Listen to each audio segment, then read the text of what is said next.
Bonjour à toutes et à tous et bienvenue dans votre émission d'information Passe l'info. Bonjour à tous. Alors cette semaine dans l'actualité nationale, nous parlerons des amis indiscutables d'Israël. Ensuite, nous développerons un sujet sur les déclarations de BHL au sujet de l'Algérie. Et pour finir, un rapport accablant. Dans l'actualité internationale, nous aborderons un sujet concernant la Syrie. Ensuite, nous traverserons la Manche pour vous parler de la démission d'un des membres du gouvernement de la coalition. Et enfin, pour finir, les propos et les ressentis de l'ambassadeur israélien d'Espagne. Et après quelques brèves, le saviez-vous sur les manipulations de l'information. Commençons par l'actualité nationale avec les amis d'Israël. Le mardi 3 avril 2012 s'est tenu le premier congrès des Amis d'Israël en présence de bon nombre d'invités politiques et associatifs. Les groupes parlementaires d'amitié France-Israël à l'Assemblée et au Sénat étaient à l'initiative de cette soirée. Nos hommes politiques n'ont pas tairi d'éloges en faveur de l'entité sioniste. En voici quelques exemples. Pour Alain Juppé, il existe entre la France et Israël une relation particulière, un lien intime. Puis il a ajouté que la France n'acceptera jamais que l'Iran possède l'arme atomique. Quant à Manuel Valls, lui a préféré se référer au texte de la proclamation d'indépendance de l'État d'Israël par David Ben-Gourion, rappelant la longue tradition des liens entre la gauche, le PS et Israël. Pierre Lelouch, secrétaire d'État au commerce extérieur, a souligné « Il faut arrêter de diaboliser Israël ». Le poison qui est distillé par certains médias et Internet a un effet véritablement dévastateur. Christian Estrosi, lui, a déclaré « L'histoire d'Israël, c'est l'histoire de notre civilisation tout entière ».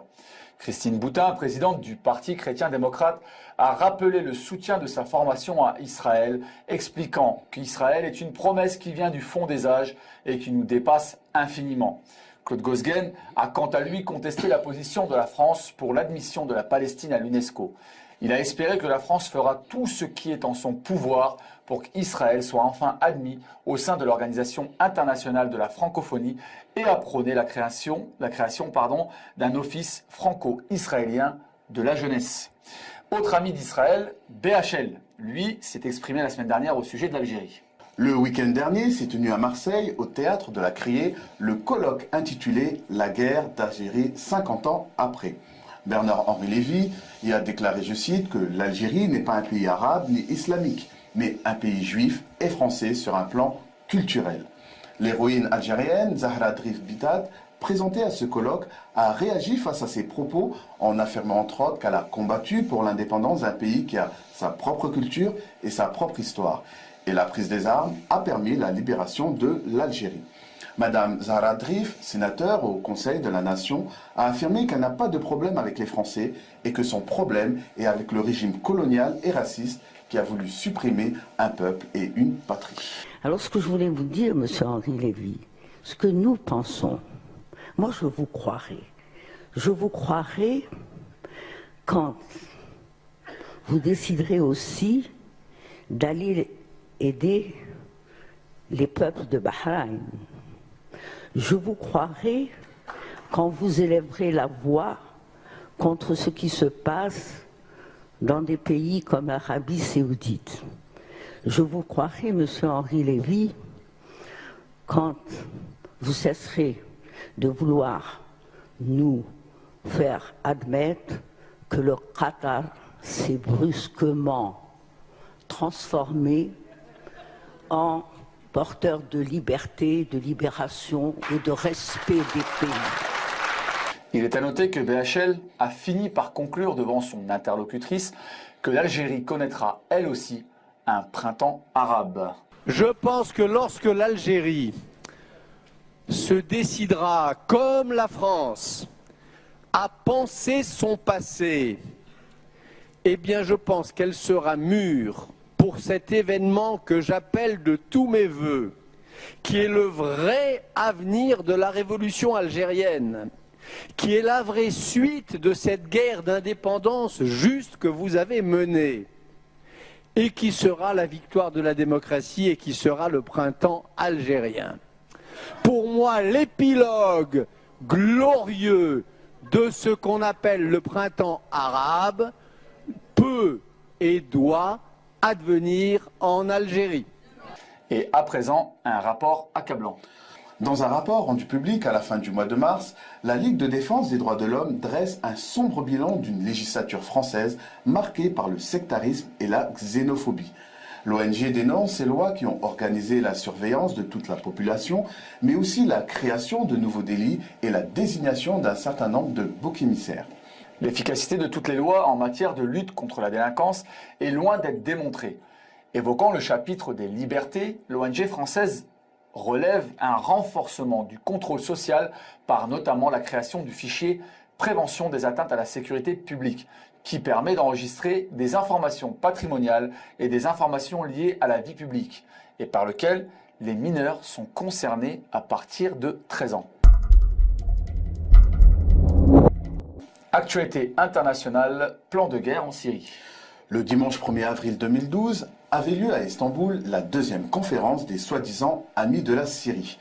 De nombreux Syriens, voyant à travers ce groupe des ennemis plutôt que des amis, s'étaient rassemblés à Istanbul. Suite à cette conférence, le ministre russe des Affaires étrangères, Sergueï Lavrov, a déclaré mercredi 4 avril « Si parallèlement au soutien du plan de Kofi Annan, les amis de la Syrie organisent à Istanbul des réunions dans le but de persuader l'opposition syrienne de renoncer aux négociations, cela entravera les efforts déployés pour mettre un terme aux violences qui se poursuivent dans le pays. » Le gouvernement syrien est obligé de faire le premier pas et d'entamer le retrait des soldats.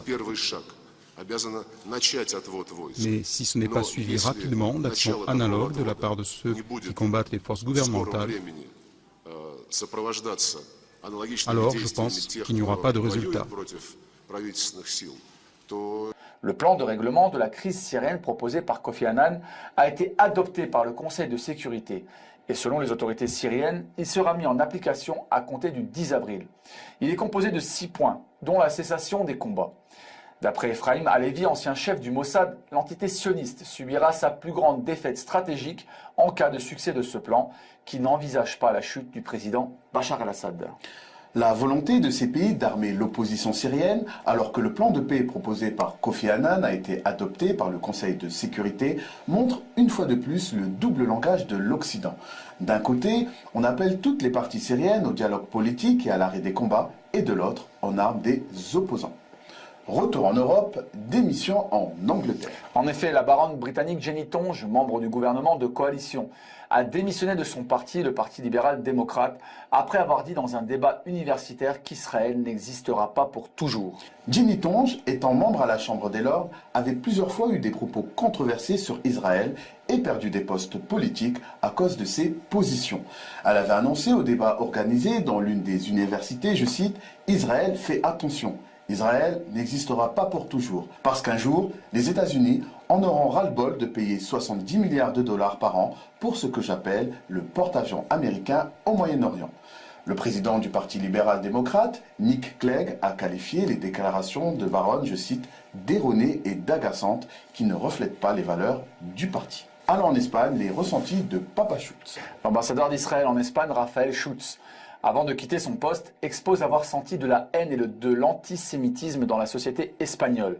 Il révèle dans un message diffusé sur le site internet de l'ambassade avoir traversé des périodes douloureuses, notamment au moment de l'opération militaire contre la bande de Gaza ou les jours qui ont suivi l'épisode de la flottille de la paix en 2010.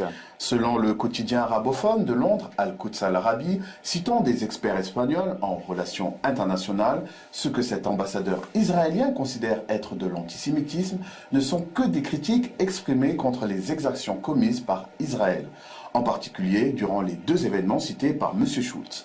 Dans sa chronique publiée par le journal Al País, l'intellectuel Juan Guitisolo explique que l'antisémitisme est peu présent en Espagne aujourd'hui. Quelques brèves maintenant, des puces intégrées. Au Brésil, des étudiants de Vitória da Conquista portent des uniformes scolaires possédant des puces RFID, une technologie qui vise à contrôler la fréquentation scolaire des élèves. Lorsque les enfants entrent dans les classes, l'information est captée et envoyée à un ordinateur central. Ensuite, cet ordinateur envoie un message automatique sur le téléphone portable des parents. Ceux-ci sont avertis de l'absence de leur enfant s'il n'est pas en classe 20 minutes après le début des cours. Après 3 absences, les parents doivent s'expliquer. S'ils ne peuvent le faire, l'école peut avertir les autorités. Plus de 20 000 élèves dans les écoles publiques de 213 villes utilisent actuellement les vêtements équipés de puces RFID. Des suites de l'affaire Merah. Alors nous avions vu dans notre précédent numéro que Mohamed Merah avait pu entrer en septembre 2010 sur le territoire israélien. Rappelez-vous, en fin 2001, Richard Reid, qui avait essayé en vain de faire exploser un avion lors d'un vol de Paris-Miami, avait lui aussi fait un séjour en Israël. Un témoignage rapporté par l'émission Pièce à conviction de France 3 révèle que selon un responsable du contrôle de l'aéroport de Paris, Reid avait pu aisément monter à bord de cet avion car il disposait d'un tampon israélien dans son passeport. Et notre brève insolite cette semaine montre la compétence de nos ministres. La ministre de l'Enseignement supérieur et de la Recherche, Valérie Pécresse, a déclaré sur le plateau de l'émission de Guillaume Durand, intitulée « Face aux Français, conversation inédite ». Sûr que si l'économie numérique, elle connaît des révolutions tous les jours. Quand on voit qu'aujourd'hui Facebook détrône Google, Facebook n'existait pas il y a un an. Le réseau social, aux 500 millions de membres, a été créé en 2004. Valérie Pécresse possède d'ailleurs son profil Facebook depuis 2007. Quant à Google, il reste le site le plus visité au monde, loin devant ses concurrents. Et sans plus attendre, votre chronique Le saviez-vous, qui cette semaine portera sur les différentes stratégies de manipulation à travers les médias. Bonjour et bienvenue dans votre rubrique Le saviez-vous. Pendant 2 semaines consécutives, nous consacrerons cette rubrique au sujet des médias. Cette semaine, les stratégies de manipulation des médias sont à l'honneur. Le linguiste nord-américain Noam Chomsky a élaboré une liste des 10 stratégies de manipulation à travers les médias. Dans ce Le saviez-vous, nous désirons nous arrêter sur une partie de ces travaux afin de percer les techniques utilisées par les médias traditionnels en vue de nous manipuler. Nous vous présentons cette semaine 4 des stratégies évoquées par Noam Chomsky afin de comprendre comment réfléchissent ceux qui sont tapis derrière nos téléviseurs. Commençons d'abord par la stratégie de la distraction, qui consiste à détourner l'attention du public des problèmes importants et des mutations décidées par les élites politiques et économiques grâce à un déluge continuel de distractions et d'informations insignifiantes. C'est une émission ridicule qui peut être fascinante quand on est complètement fakirisé par la médiocrité et la vulgarité. Pourquoi pas pendant quelques soirées, mais c'est intéressant de voir jusqu'où vont les clichés de l'Afrique. C'est ça qui est intéressant. Vous êtes fakirisé par la vulgarité, Philippe Tesson ? L'Afrique est magnifique. L'Afrique souffre. L'Afrique est le grand continent de notre planète aujourd'hui. Et voilà ce que un pauvre petit continent en fin de civilisation comme l'Europe peut arriver à produire comme distraction. C'est une ferme célébrité en Afrique avec des connards et des connasses qui acceptent de jouer dedans. La stratégie de la diversion est également indispensable pour empêcher le public de s'intéresser aux connaissances essentielles dans les domaines des sciences, de l'économie, de la psychologie et de la cybernétique. Quel savant suédois a donné son nom à l'échelle de température utilisée en France ? Celsius. Dans l'Antiquité, quelle langue les Romains imposèrent-ils dans tout leur empire ? L'anglais ?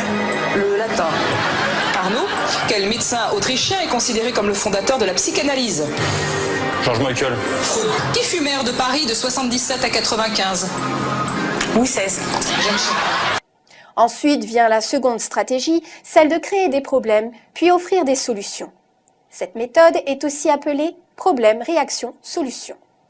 On crée d'abord un problème, une situation prévue pour susciter une certaine réaction du public, afin que celui-ci soit lui-même demandeur des mesures qu'on souhaite lui faire accepter. Prenons un exemple.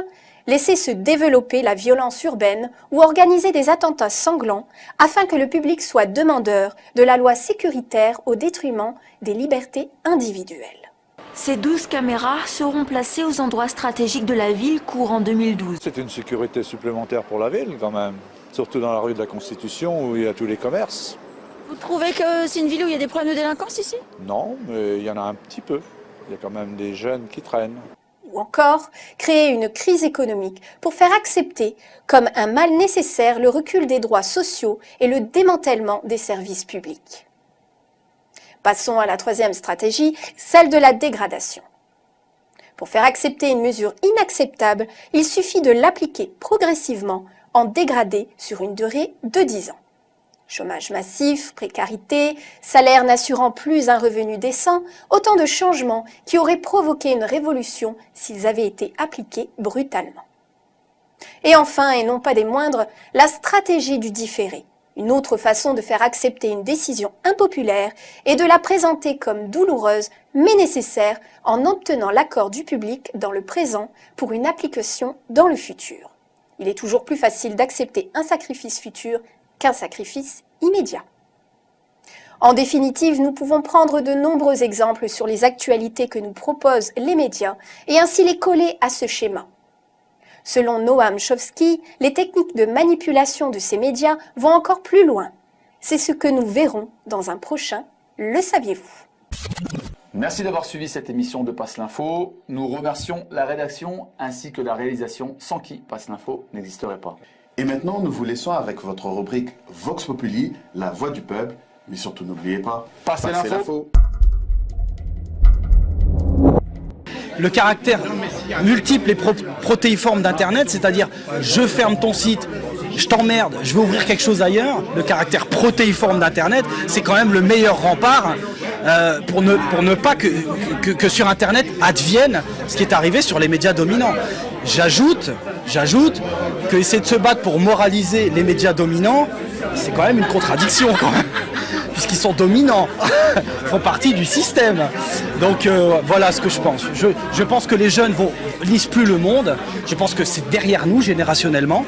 Je pense que le grand truc maintenant, c'est Internet. Moi, c'est grâce à Internet que je sais 90% des choses que j'aurais pas su s'il n'y avait pas Internet.